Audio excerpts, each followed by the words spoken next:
On this video, we'll give you risers and fallers up and down the RosterWatch Dynasty Startup rankings. I'm Alan Seslowsky, and thanks for tuning back into RosterWatch. First, we're going to talk about Najee Harris. Initial Dynasty Startup ranking, RB9. The case against Najee is the Pittsburgh offensive line is well below average. Benny Snell, the Steelers running back who had over 110 rushing attempts last year, had one of the highest rates of contact behind the line of scrimmage. Simply stated, the offensive line was leaking last year. Najee Harris may have been a suboptimal real-life NFL pick, but his fantasy football value is intact. All we value in fantasy football is opportunity, and Najee can safely be projected for 22-plus touches a game and a player who will not come off the field.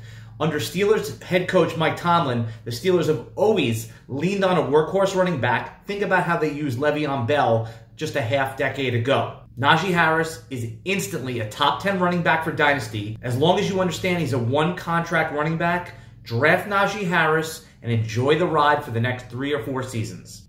Second, let's talk about Travis Etienne. Age 22, enters our Dynasty Startup rankings as the RB11.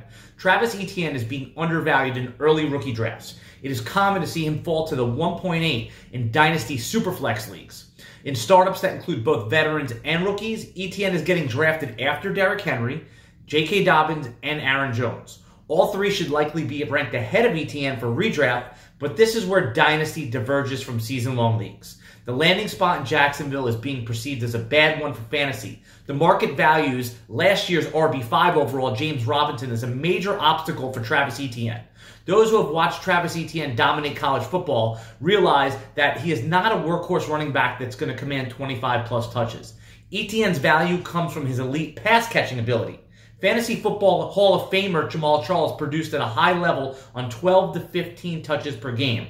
Charles was a top 3 overall fantasy pick in his peak. If you're a proponent of Travis Etienne, it's best to think of his future usage like Jamaal Charles. The pro-Travis Etienne case is that he has first-round draft capital and is also playing with Trevor Lawrence, his college quarterback, who is an elite prospect. The two of them should have instant chemistry.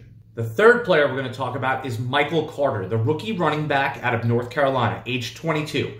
Enters our Dynasty Startup ranks as RB23.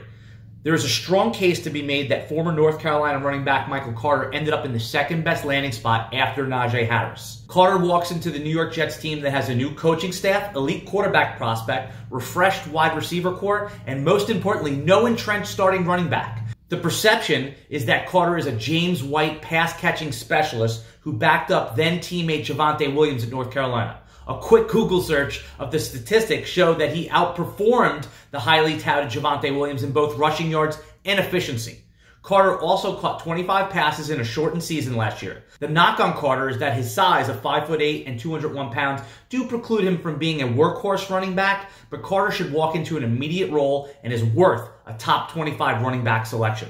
Okay, RosterWatch Nation, that's it for today. Remember to like and subscribe to get notifications when we go live, and leave us a comment in the video. We will comment back. Until next time, goodbye.